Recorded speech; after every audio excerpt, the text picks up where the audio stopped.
One में बसे एक बड़े राज्य के राजा ध्रुवसेन की बुद्धिमत्ता और वीरता के चर्चे दूर दूर तक फैले थे।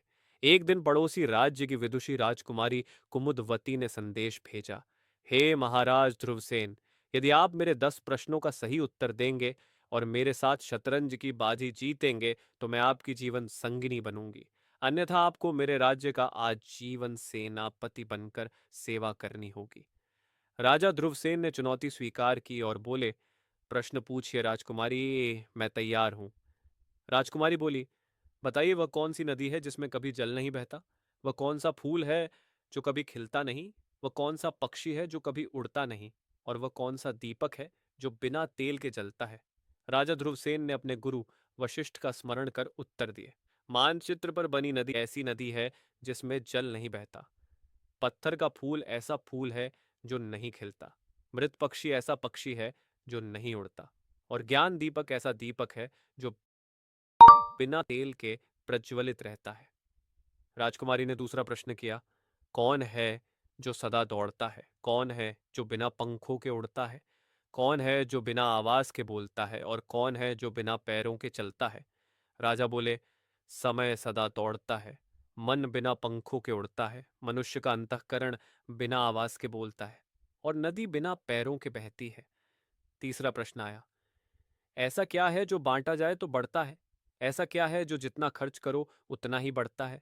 ऐसा क्या है जो जितना दो उतना ही संचित होता है? और ऐसा क्या है जो खोकर भी पाया जाता है?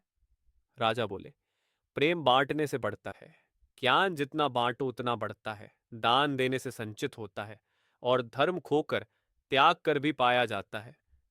राजकुमारी ने चौथा प्रश्न किया, ऐसा क्या है जो दिन में घटता है और रात में बढ़ता है? ऐसा क्या है जो बिना जड़ के खड़ा है? ऐसा क्या है जो बिना दिल के धड़कता है?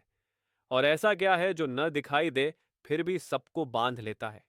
राजा बोले, छाया दिन में घटती और रात में बढ़ती है, पर्वत बिना जड़ के खड़ा है, घड़ी बिना दिल के धड़कती है, और प्रेम न दिखकर भी सबको बांध लेता है।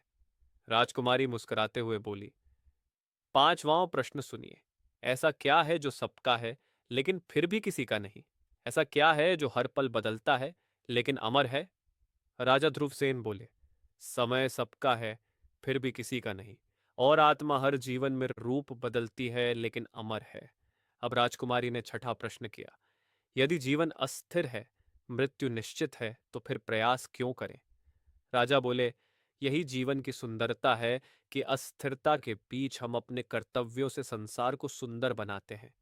जैसे बाग का माली जानता है कि फूल मुरझाएंगे, फिर भी वह हर दिन बाग सींचता है ताकि उसकी महक जीवित रहे। राजा के सभी उत्तरों से राजकुमारी कुमुदवती अत्यंत प्रसन्न हुई। अंततः शतरंज की बाजी भी राजा ध्रुवसेन ने जीत ली। राजकुमारी ने वचन निभाया और ध्रुवसेन के साथ विवाह कर लिया। दोनों ने मिलकर न्याय और ज्ञान से राज्य को संपन्न किया।